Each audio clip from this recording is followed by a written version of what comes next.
భక్తి చేసేవాళ్ళు ఎలా ఉంటారు? భక్తి పరులు ఎలా గుర్తుపడతాం వాళ్ళని? వైజాగ్లో ఎవ్రీ డిసెంబర్ 8న ఒక పర్టికులర్ ప్లేస్లో హార్బర్కి పోర్ట్కి దగ్గర ఒక పండగ జరుగుతుంది. దాన్ని కొండగుడి పండగ అంటారు.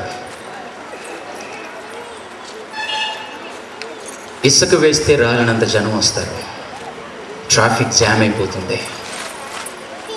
ఆ కింద రోడ్డు నుండి ఆ కొండ మీదకి వెళ్ళటానికి కొన్ని గంటలు పడుతుంది. ఈనాడోడు, సాక్షివాడు,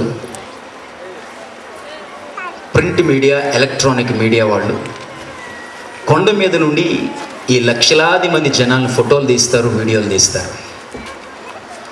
ఆ పేపర్లో రెండో రోజు ఏమని రాస్తారో తెలుసా? భక్తులతో నిండిపోయినటువంటి కొండగుడి లేక కొండగుడి ప్రాంగణము అని రాస్తారు.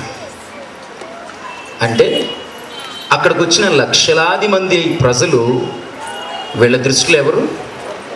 భక్తి పరులు. మీరు ఒప్పుకుంటారా?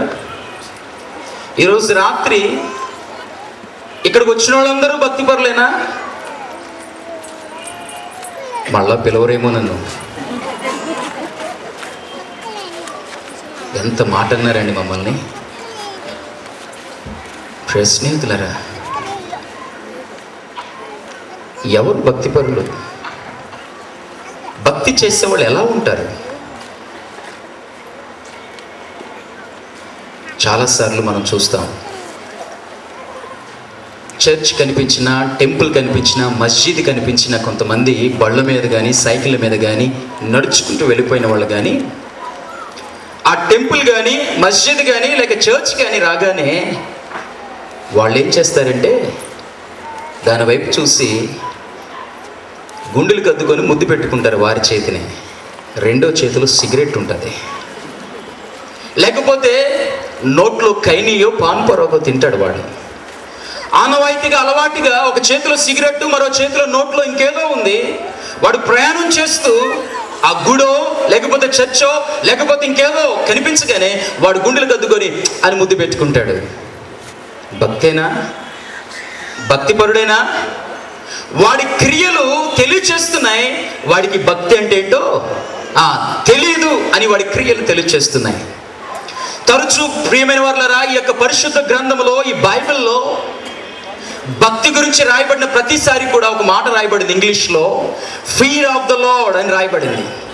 భక్తి ఎవరైతే చేస్తున్నారో, ఈ యొక్క భక్తిపరుడు గురించి దేవుడు ఇంట్రడక్షన్ ఇచ్చేటప్పుడు, ఒక భక్తిపరుడిని మనకి పరిచయం చేసేటప్పుడు ఆ బైబిల్లో లేఖనాల్లో ఏమని రాయబడి ఉండేదో తెలుసా? ఫియర్ ఆఫ్ ద లార్డ్ అని రాయబడి ఉండేది. ఆ మాటకి అర్థం ఏంటో తెలుసా? భక్తి చేసేవాడు దేవునికి భయపడతాడు. భక్తి చేసేవాడు దేవునికి భయపడతాడు. ప్రియ స్నేహితులరా, దేవునికి భయపడేవాడు చేతిలో సిగరెట్ ఉండదు. ప్రియ స్నేహితులరా, దేవునికి భయపడేవాడు నోట్లో పాన్ పరోగ కైనే ఉండదు. ప్రియ స్నేహితులరా, దేవునికి భయపడేవాడు చూపులు ఇంకెక్కడో ఎవరి మీదో నిలిచిపోవు. ప్రియ స్నేహితులరా, దేవునికి భయపడేవాడు ప్రత్యేకంగా ఉంటాడు. సో భక్తి అంటే ఏంటో ఇందాక చూసాం. భక్తి ఎలాగ ప్రారంభించబడుతుందో మనం చూసాం. ఎవరితో స్నేహం ఏర్పడుతుందో దాన్ని భక్తి అంటామని చెప్పి అనుకున్నాం. ఇప్పుడు ఆయనతో స్నేహం ఏర్పడిన తర్వాత ఆ స్నేహంలో నువ్వు నిలిచి ఉండాలి. మనందరికీ తెలిసిన ఒక నానుడి, 6 నెలల సహవాసం వారిని వారిగా మార్చేస్తుంది అన్న సంగతి. నువ్వు దేవునితో, నిజ దేవునితో ఉండగలిగినట్లయితే నువ్వు దేవునికి భయపడేవాడివి కాబట్టి నీ క్రియలు ప్రత్యేకంగా ఉంటాయి. ప్రియ స్నేహితులరా, ఈరోజు బైబిల్లో మీ ముందుకి ఒక 3 వ్యక్తుల్ని లేక 4 అంశాలు మీ ముందుకు తీసుకురాకపోతున్నాను. వారు చాలా ఫేమస్. మనం ఎన్నో సంవత్సరాల నుంచి వారి గురించి వింటున్నాం. బట్ ఈరోజు నువ్వు ఆసక్తిగా వింటే నీకు వారి గురించి క్రొత్తగా దేవుడు నీతో మాట్లాడతాడన్న గ్యారెంటీ నాకుంది. ప్రియ స్నేహితులరా, మరలా చెప్పుకుందాం. భక్తి ఇంగ్లీష్లో భక్తి చేసేవారిని ఫియర్ ఆఫ్ ద లార్డ్ అన్నారు. అనగా దేవునికి భయపడ్డం. భక్తి చేసేవాడు దేవునికి భయపడ్డం. ప్రియ స్నేహితులారా, మనందరికీ తెలుసు ఒక ఆయన గురించి. ఆయన ఒక విగ్రహారాధికుడిగా మనం చూస్తాం, ఒక రిచ్ మ్యాన్గా చూస్తాం, ఒక ధనవంతుడిగా చూస్తాం. అతని జీవితంలో ఒకటి తప్ప అన్నీ ఉన్నట్లు మనం చూస్తాం. ఒకరోజు దేవుని స్వరం వినిపించింది, నువ్వు నన్ను వెంబడించినట్లయితే నిన్ను దీవిస్తాను అన్నాడు. అతని జీవితంలో ఆ ఒకటి తప్ప అన్నీ ఉన్నాయి. దీన్ని బట్టి మనం దీవిస్తాను అన్న మాటను తీసుకొని ఆయన స్నేహితులారా ఆ నిజదేవుని వెంబడించినట్లు మనం చూస్తాం. దానికి ఒక కండిషన్ పెట్టాడు. నీ యొక్క తండ్రి ఇంటిని, నీ బంధువుల్ని నువ్వు విడిచిపెట్టాలి అన్నాడు. భక్తి చేసేటప్పుడు ఎప్పుడు కూడా కండిషన్స్ ఉంటాయి, జ్ఞాపకం పెట్టుకోండి. స్నేహితులారా కండిషన్కి లోబడ్డాడు. ప్రియమైన వాళ్ళరా, అతను ఆ స్థలాన్ని విడిచిపెట్టి బయలుదేరాడు. ఒక కారణంతో బయలుదేరాడు, ఒక కోరికతో బయలుదేరాడు. నేను కూడా అంటాను, మనలో ప్రతి ఒక్కరూ కూడా దేవుని దగ్గరికి వచ్చేటప్పుడు కోరికలతోనే వస్తాం, కొన్ని కారణాలతోనే వస్తాం, కొన్ని పరిస్థితులు తారుమారు అవటం వల్ల వస్తాం. ఇది దేవుడు తప్ప ఇంకెవరూ చేయలేరు అన్న తలంపుతో నేను దగ్గరికి వస్తాం. అయితే ఆయన నువ్వు వెంబడిస్తూ ఉండగా, ఆయనతో పరిచయం ఏర్పరచుకొని ఆ పరిచయంలో ముందుకు సాగుతూ ఉండగా నీ యొక్క దృక్పథాలు, నీ యాటిట్యూడ్స్ మారుతూ ఉండాలి. ప్రారంభంలో ఒక కోరికతోనే వెంబడించావు, ప్రారంభంలో ఒక అవసరంతోనే వెంబడించావు, ప్రారంభంలో నీ యొక్క కోరిక నిమిత్తమే నువ్వు వెంబడించావు. ప్రియమైన వాళ్ళరా, ఆశీర్వాదం కొరకు వెంబడించావు. కానీ ఆయనతో ప్రయాణం చేస్తుంటే నిజంగా ఆయనలో నువ్వు నిలిచి ఉండగలిగినట్లయితే నీ యాటిట్యూడ్స్ మారిపోతుంటాయి. ఈయన యాటిట్యూడ్స్ కూడా మారిపోయాయి. ఈయన ఆశీర్వాదం కొరకే వెంబడించాడు. ఈయనకి అన్నీ ఉన్నాయి, లేనిదల్లా బిడ్డ గర్భఫలం లేదు. ఆ గర్భఫలం కోసమే దేవుడు వెంబడించాడు. కానీ దేవునితో నడుస్తూ ఉండగా ఆయన దృక్పథాలు మారిపోయాయి. దేవుడు ఆశీర్వాదాల కోసం కాదు, దేవుడే ఒక ఆశీర్వాదం. హల్లెలూయా. దేవుడు ఆశీర్వాదం కాదు, ఆశీర్వాదం కోసం కాదు, దేవుడే నాకు ఆశీర్వాదం. ఆయన నాతో ఉంటే నాకు అన్నీ ఉన్నట్లే మారిపోయింది అనే యాటిట్యూడ్. అది చూసినటువంటి ఆయన ఒక ఫైన్ డే వాగ్దానం చేసిన వాడు, నమ్మదగిన వాడు కాబట్టి ఒక ఫైన్ డే అతనికి ఆ యొక్క ఆశీర్వాదాన్ని ఇచ్చి అతన్ని గణపరిచాడు. తర్వాత ఆశీర్వాదం చూసుకొని మురిసిపోయాడు, చక్కని పేరు పెట్టుకున్నాడు. ఆ పేరుకి అర్థం నా నోటి నిండా నాకు నవ్వు కలిగింది అన్నాడు. ప్రియ స్నేహితులారా, ఆ ఇంట్లో చాలా సంతోషం కలిగింది. ఆ కుమారుడితోని సంబరం అయిపోతున్నాడు, ఆడుతున్నాడు, పాడుతున్నాడు. పిల్లలు లేని వాడికి లేక పుడితే ఒకసారి ఆలోచించండి వారి పరిస్థితి ఎట్లా ఉంటుంది. ఒకరోజు దేవుడు వారిద్దరిని చూస్తూ ఉన్నాడు, వారిద్దరి స్నేహాన్ని చూస్తూ ఉన్నాడు, వారు ఒకరితో ఒకరు పెనవేసుకోవడం చూస్తూ ఉన్నాడు. జస్ట్ ఒకరోజు రాత్రి దేవుడు ప్రియ స్నేహితులు అబ్రహాముతో అంటున్నాడు కదా, అబ్రహాము, నేను నీకు ఇచ్చిన ఏకైక కుమారుడు, నీకుగా ఉన్న ఆ ఒక్క కుమారుడు నాకు నువ్వు రేపు పొద్దున్న ఇచ్చేయాలి అన్నాడు. ప్రియ స్నేహితులారా, ఇది మనకు తెలిసినటువంటి కథ అనొద్దు. It's an incident. ఇది నిజ సంఘటన, చరిత్ర. ప్రియమైన వాళ్ళరా, ఆ యొక్క వ్యక్తి ప్రియ స్నేహితులారా ఆ రోజు రాత్రి ఒకసారి ఆలోచించండి. అతను హృదయంలో ఎంత మదన పడి ఉంటాడో, ఎంత వేదన పడి ఉంటాడో. అవి బైబిల్లో రాయబడలేదు. ఒక మానవునిగా మనం అబ్రహామును అర్థం చేసుకోవచ్చు. కానీ దాన్ని జయించాడు. ఒకవేళ ఆ ప్లేస్ లో మనం ఉండినట్లయితే మనం ఏమంటాం? ఇచ్చింది నువ్వే, అడుగుతుంది నువ్వే, నీకేమైనా పిచ్చి పట్టిందా అని దేవుని ప్రశ్నించేవాళ్ళం. అయితే అబ్రహాము ఆశీర్వాదం కొరకు వెంబడించినప్పటికీ అతని జీవితంలో ప్రియ స్నేహితులారా దేవునితో నడవడం ద్వారా యాటిట్యూడ్ మారిపోయింది అన్నాను కదా నేను. అందుకే ఒక తీర్మానం, ఆ రాత్రి అంతా సంఘర్షణ జరిగినప్పటికీ కూడా ఒక తీర్మానం తీసుకున్నాడు. నా దేవుడు నాకు ఇచ్చాడు, నేను ఆయనకి ఇస్తాను అనగా నాకు ఒక పని చెప్పాడు. ఆ పని చెప్పినట్లు చేయటమే భక్తి అని అనుకున్నాడు. ప్రియ స్నేహితులారా, దాంతో వెంటనే నిర్ణయం తీసుకున్నాడు. రాత్రి కుమారుడికి చెప్పాడు, సర్వెంట్స్ కి చెప్పాడు, మార్నింగ్ 4 o'clock కల్లా మీరు అందరూ లేవాలన్నాడు. టెన్షన్ గా 4 o'clock లేచారు. అందరూ కలిసి ప్రియమైన వాళ్ళ వారు బయలుదేరి వెళ్ళారు. ఆశ్చర్యమండి, ఒక పర్వతం దగ్గరికి వెళ్ళిన తర్వాత ఇన్సిడెంట్ మనకు తెలుసు. ఆ సేవకులతో మాట చెప్తున్నాడు కదా, మీరు ఇక్కడే ఉండండి, నేను ఆ యొక్క సన్ కలిసి పైకి వెళ్తాం, మేమిద్దరం కలిసి మరల కిందకు వస్తాం అని చెప్పేసి అన్నాడు. ఆలోచించండి, ఎలా చెప్పేసి అన్నాడు? భక్తిలో నిలబడితే, దేవునితో సంబంధాన్ని ఏర్పరచుకొని ఆయన సహవాసం నిలిచి ఉండినట్లయితే నీ దృక్పథాలు మారిపోతాయి, నీ మాట మారిపోతుంది, నీ ప్రవర్తన మారిపోతుంది, టోటల్గా నీ లైఫ్ స్టైల్ మారిపోతుంది. ఆ కొండ పైకి వెళ్ళారు వాళ్ళిద్దరు. బలిపీఠం చక్కగా కడుతూ ఉన్నారు. కట్టెలు పేరుస్తున్నాడు కుమారుడు. ఆ అబ్బాయి చిన్నవాడు కాదు, దగ్గర కౌమార దశలో ఉన్నాడని చరిత్రకారులు చెప్తారు. ప్రియ స్నేహితులారా, టీనేజర్ బాయ్. మన టీనేజర్ బాయ్స్ ఎట్లా ఉంటారో అలాంటి సిచ్యువేషన్ లో. సో మొత్తానికి ఆ చిన్నవాడు అడుగుతున్నాడు కదా, డాడీ ఆ యొక్క బలి పశువేది? ఆ తండ్రి చెప్తున్నాడు కదా, విశ్వాసంతో దేవుడే చూసుకుంటాడు. తర్వాత కాళ్ళు చేతులు కట్టి ఆ పిల్లవాడిని బలిపీఠం మీద పెట్టి మనస్ఫూర్తిగా కత్తినెత్తాడు. వధించబోతున్నాడు. ఆ దృశ్యము, ఆ యొక్క సీన్ ప్రియ స్నేహితులారా పరమందు చూస్తున్నటువంటి దేవాది దేవుడి యొక్క హృదయం కరిగిపోయింది. ఆ యొక్క దేవుడు ఒక్కసారి అంటున్నాడు కదా, అబ్రహామా ప్లీజ్ స్టాప్ ఇట్, ఆపేసాయి, ఆ బిడ్డ మీద కత్తి వేయొద్దు దయచేసి. దీనిని బట్టి నాకు అర్థమైంది. ఆదికాండము మీకు తెలిసినట్లయితే 22వ అధ్యాయము 11వ వచనములో దీనిని బట్టి నాకు అర్థమైన విషయం ఏంటో తెలుసు, అబ్రహాము, నువ్వు నాకు భయపడువాడవు. హల్లెలూయా. నువ్వు నాకు దేవుని యొక్క భక్తి చేసేవాడు ప్రియమైన వాళ్ళరా ఏమండి భయపడతాడు. దేవునికి భయపడేవాడు మొదటి పాయింట్ నేను చెప్తున్నాను వినండి, దేవుడు చెప్పింది చెప్పినట్లు చేస్తాడు. ఈరోజు ఒక ప్రశ్న, నీవు దేవుడు చెప్పినట్లే నువ్వు చేస్తూ ఉన్నావా? ఏమండి చాలా మంది ఏమండి వారి సిద్ధాంతానికి తగ్గట్లు చేస్తారు, మరి కొంతమంది వారికి నచ్చినట్లు చేస్తారు, మరి కొంతమంది వాళ్ళందరూ చేస్తున్నారు కదండి అని వీళ్ళు చేస్తారు ప్రియమైన వాళ్ళరా. కానీ దేవుడు అంటున్నాడు, ఇదిగో అబ్రహామును చూడండి, చెప్పింది చెప్పినట్లు చేశాడు. దాన్ని ఏమన్నారంటే భక్తి అన్నారు. ఈరోజు భక్తి అంటే ఏంటో చెప్పాను. దేవునితో సంబంధం ప్రారంభించుకోవడం ఎలాగో దాన్ని భక్తి అన్నారు. భక్తి చేసేవాడు నేను అన్నాను భయపడతాడన్నాను. భయపడేవాడు మొదటి పాయింట్ ప్రియ స్నేహితులారా, దేవుడు చెప్పింది చెప్పినట్లు చేస్తాడు. అందులో మరలా వివరిస్తున్నాను, బాగా జ్ఞాపకం పెట్టుకోండి. నాకు నచ్చింది అని నేను చేస్తాను అనొద్దు దయచేసి, అది భక్తి కాదు. ఏమని మా యొక్క సిద్ధాంతం అదండి అలాగే చేస్తామండి, నో, సిద్ధాంతాలు నేను అణిచివేస్తాయి. నీ సిద్ధాంతం ప్రకారం కాదు నువ్వు చేయటం. లేదండి మనుషులందరూ అలా చేస్తున్నారు కదండి అందుకే నేను అలా చేస్తాను. ప్లీజ్ మనుషులను చూసి చేయొద్దు. ప్రశ్నేతులరా, వాక్యం అలాగుంది కాబట్టి, పరిశుద్ధాత్మ దేవుడు అలా చేయమన్నాడు కాబట్టి, దేవుడు ఇలా చేయమన్నాడు కాబట్టి ఆయన చెప్పినట్లే నేను చేస్తాను. దాంట్లో కలపను, దానికి చెరపను. దట్ ఈస్ కాల్డ్ భక్తి. ప్రియ స్నేహితులరా, ఈరోజు మిమ్మల్ని అడుగుతూ ఉన్నాను, ఆలోచించండి. మాటలు సూటిగా మీతోనే దేవుడు చెప్పింది చెప్పినట్లు తూచా తప్పకుండా చేస్తూ ఉన్నావా? నీకు ఆ సందర్భం పెద్దగా గంభీరంగా కనిపించకపోవచ్చేమో, విని విని విని ఏకైక కుమారుణ్ణి, ఆ కుమారుడి కోసమే జర్నీని స్టార్ట్ చేశాడు. ఆ కుమారుడి కోసం అందరినీ వదులుకున్నాడు. అదే కుమారుడిని ఇచ్చేయమంటున్నాడు. కానీ మనలాంటి భక్తి చేయలేదు అబ్రహాము.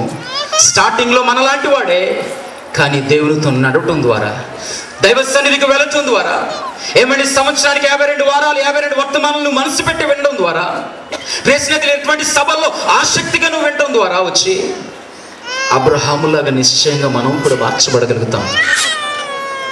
ఏరి నేటి అబ్రహాములు చెప్పింది చెప్పినట్లు చేశాడు అబ్రహాం.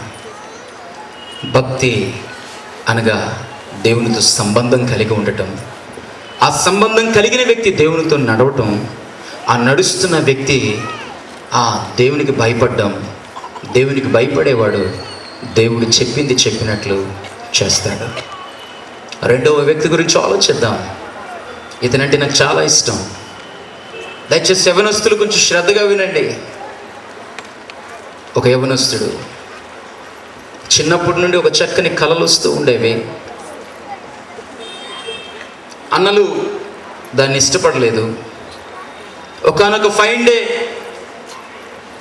ఆ అన్నలందరూ కలిసి తమ్ముడిని కొట్టారు, గుద్దారు, నిందలు మోపారు, గోతులో దించేశారు. అక్కడే వదిలేద్దాం అనుకున్నారు. ఆకలితో అలమటించి వస్తాడు అనుకున్నారు. మరలా ఎవరో ఏదో డైరెక్షన్ ఇస్తే అటువైపుగా వస్తున్న వర్తకులకు, బిజినెస్ పీపుల్గా అమ్మేశారు వాళ్ళని. దాని తర్వాత ఒక అధికారి ఇంటిలో ఒక వెట్టి చాకరీ చేసే వ్యక్తిగా జాయిన్ అయ్యాడు. అక్కడ నమ్మకంగా ఉండటం వల్ల ఆ అధికారి ఆ ఇంటంతటినీ తనకు అప్పగించాడు. అతని గురించి రాయబడింది, అధికారి గురించి, ఈ యొక్క యోసేపు అనేటువంటి వ్యక్తిలో ఉన్న నిజాయితీ, యథార్థతను బట్టి ఆ ఇంటి యజమాని తినటానికి తప్ప మరి ఏ విషయం కూడా అతను పట్టించుకోవట్లేదంట. అంత నమ్మకత్వాన్ని ఆ వ్యక్తి మీద విడిచిపెట్టాడు. స్నేహితులారా, మనం చూస్తాం ఆదికాండం 39వ అధ్యాయం 9వ వచనంలో మనం చూస్తాం, 8-9 వచనంలో ఆ యొక్క అధికారి యొక్క భార్య యవనస్తురాలు. ఇతని గురించి రాయబడినటువంటి మాట యోసేపు గురించి, అతడు సౌందర్యవంతుడు, రూపవంతుడు, సుందరుడు అని రాయబడింది. ప్రియ స్నేహితులారా, కానీ నాకు అర్థమైన ఇంకొక విషయం ఏంటో తెలుసా? పాపము చేయటానికి అందం అవసరంలా. ఏమండి, పాపము చేయటానికి శరీరం ఉంటే చాలు. ఈరోజు లేటెస్ట్ ప్రియ స్నేహితులారా, అవునో కాదు మీరు ఆలోచించండి. ఆమె కన్ను యొక్క సుందరంగా ఏమండి రూపవంతుడిగా ఉన్నటువంటి వ్యక్తి మీద పడింది. స్నేహితులారా, ఒకరోజు ఫైన్ డే ఆమె ఒక అవకాశం ఇచ్చింది. శ్రద్ధగా వినండి. రా నాతో శయనించు, రా మనిద్దరం కలిసి ఎంజాయ్ చేద్దాం అని అతన్ని మీదకి లాక్కోబోయింది. స్నేహితులారా, అతడు అక్కడ 9వ వచనంలో ఒక అత్యద్భుతమైనటువంటి మాట అంటాడు. అమ్మగారు, ఇదిగో అయ్యగారు నాకు అన్నిటినీ అప్పగించారు, మిమ్మల్ని తప్ప. కాబట్టి నేను ఎంత ఘోరమైన దుష్కార్యమును నేను దేవుని ఎదుట ఎలాగు చేతును. వాట్ ఏ స్టేట్మెంట్ అండి. ఇక్కడ ఒకసారి శ్రద్ధగా వినండి ప్రియమైన వాళ్ళరా. భక్తి గురించి 2 అంశం చెబుతున్నాను ప్రియమైన వాళ్ళరా. భక్తి చేసేవాడు దేవునికి భయపడతాడు. ఇక్కడ ఈ వ్యక్తి దేవునికి భయపడుతున్నాడు, అక్కడ ఎవ్వరూ కూడా లేరు ప్రియ స్నేహితులరా. ఆ సమయంలో ఆ యొక్క యోసేపు మరియు ఆ యొక్క అధికారి యొక్క భార్య మాత్రమే ఉన్నారు. మరొక్కసారి ఆలోచించండి, నేటి దినాల గురించి ఆలోచిద్దాం. ఒకవేళ ఎవరైనా ఫ్రెండ్స్ మీరు ఆలోచించండి, లేకపోతే ఎవరన్నప్పటికీ కూడా ఆలోచించండి. ఉమెన్ వైపు, స్త్రీ నుండి ఇటువంటి అవకాశం వచ్చినట్లయితే పురుషులు ఎంతమంది ఆ అవకాశాన్ని ఉపయోగించుకుంటారు? అబద్ధాలు ఆడద్దు. ఇక్కడ మీకు ఒక విషయం చెప్తాను. భక్తి అంటే అందరూ చూస్తున్నప్పుడు చేసేది కాదు, ఎవరు చూడనప్పుడు కూడా చేయగలిగింది నిజమైన భక్తి. ఈరోజు ఇక్కడ మిమ్మల్ని అందరినీ చూసినప్పుడు, ఒక మీడియా వాళ్ళు పిలిచినట్లయితే మిమ్మల్ని షూట్ చేసి ఫొటోస్ తీసి పేపర్లోని టీవీలో చూపిస్తే వాళ్ళు అంటారు 75 years సెలబ్రేషన్ చేసుకుంటున్న, వజ్రోత్సవాలు చేసుకున్న బ్యాప్టిస్ట్ సంఘం గ్రౌండ్ అంతా కూడా ఓ భక్తులతో నిండిపోయింది. ప్రియమైన వాళ్ళరా, ఇక్కడ మిమ్మల్ని, నన్ను ఈ ప్రసంగం చేస్తే నన్ను భక్తిపరులే అనొచ్చు. కానీ నువ్వు ఎవ్వరూ లేనప్పుడు, మరొక ప్రాంతానికి వెళుతూ ఉన్నప్పుడు, నీ సంఘస్థులు, మీ పాస్టర్ గారు లేనప్పుడు, నీ బంధువులు, నీ స్నేహితులు లేనప్పుడు పాపము చేయటానికి అవకాశం వస్తే నువ్వు ఎలా ఫీల్ అవుతావు? ఒకవేళ నీకు ఇలాంటి అవకాశం ఒక ఉమెన్ నుండి వస్తే ఎలా ఫీల్ అవుతావు? స్త్రీలు ఒకవేళ మీకు యవనస్తులైనా పెళ్ళైనటువంటి వాళ్ళైనా సరే, ఒకవేళ ఇలాంటి అవకాశం వస్తే మీరు ఎలా ఫీల్ అవుతారు? మగ పిల్లలు ఉన్నారనుకోండి, పెళ్లి కాని పిల్లలు, వాళ్ళ భాషలో ఒక స్త్రీ, ఒక ఆంటీ దగ్గర నుండి ఇలాంటి అవకాశం వచ్చినట్లయితే వాళ్ళ భాష ఏంటో తెలుసా? నిరూపించుకోవాలి. స్నేహితులకి విషయం తెలిసి, ఏరా అలాగ అవకాశం వచ్చిందంట వెళ్ళట్లేదా అని అంటే, ప్రియమైన వాళ్ళరా, నిరూపించుకోవాలి. వెళ్ళకపోతే వీళ్ళు ఏదో పేరు పెడతారు నాకు, చేతకానుడని. ఎవరో కోసం, ప్రియ స్నేహితులరా, నిరూపించుకోవడం కోసం కాలు జారుతూ ఉంటారు. ఆలోచించండి. యోసేపు లాంటి యవనస్తులు, పాటలు పాడేటువంటి క్వైర్ మెంబర్స్, చర్చ్లో మ్యూజిక్ ప్లే చేసేటువంటి యవనస్తులు, చర్చ్ పనులు చేసేటువంటి యవనస్తులు, చర్చ్లోనేనా, ఇలాంటి సభల్లోనేనా, లేకపోతే బయట కూడానా, ఎవరు చూడనప్పుడు కూడా? నా ప్రియమైన వాళ్ళరా, భక్తి చేసేవాడు, చెప్పండి ఆ మాట ఏంటి? ఆ కామన్ వర్డ్ జ్ఞాపకం పెట్టుకోండి. భక్తి చేసేవాడు దేవునికి భయపడతాడు. చెప్పండి, భక్తి చేసేవాడు దేవునికి భయపడతాడు. దేవునికి భయపడేవాడు క్రియలు ప్రత్యేకంగా ఉంటాయి. వాడికి అవకాశం వచ్చినా వాడు నిరూపించుకోవాల్సిన కర్మ నాకు లేదు అని దాటి వెళ్ళిపోతాడండి. హైదరాబాద్ నుంచి ఒక పర్టికులర్ టైంలో నాకు ఒక ఫోన్ వచ్చింది. ప్రియమైన వాళ్ళ ఫోన్ సిగ్గుపడుతూ మీతో చెప్పొచ్చా అన్నాడు. సో నేను వారికి అంత భరోసా ఇచ్చాను కాబట్టి, వారితో ఒక స్నేహితునిగా ఉంటాను కాబట్టి యవనస్తులతో తప్పకుండా చెప్పు అన్నాను. యవనస్తుల మధ్య ఎక్కువగా పరిచయం చేయడం ద్వారా, పరిచయం చేస్తుండడం ద్వారా వారి పల్స్ లేక వారి మనసుని అర్థం చేసుకోవడానికి దేవుడు నాకు సహాయం చేశాడు. మెల్లగా చెప్పాడు. ప్రియమైన వాళ్ళరా, నేను ఉంటున్న ప్రాంతంలో ఒక ఆమె, వాడి భాషలో ఒక ఆంటీ నన్ను డిస్టర్బ్ చేస్తుందన్న. మీకోసం నేను 3 రోజుల నుంచి నేను ఫోన్ ట్రై చేస్తున్నాను, కానీ నాకు కనెక్ట్ అవ్వట్లేదు, ఏం చేయమంటారు అన్నాడు. నాన్న, ఆ ప్రశ్న నేను నిన్ను అడగాలి. ఏం చేయాలనుకుంటున్నావు? అడగమంటావా? ఏం చేయబోతున్నావు? స్నేహితులరా, నిజంగా తనకి కౌన్సిలింగ్ ఇచ్చిన తర్వాత తను గ్రహించగలిగాడు, ఆ పరిస్థితి నుంచి తప్పించుకున్నాడు. ఈ రోజుల్లో ఎంతమంది పురుషులు లేక యవనస్తులు అవతల వైపు నుండి అంత మంచి అవకాశం వస్తే ఎంతమంది దాన్ని సద్వినియోగం చేసుకునేవాళ్ళు?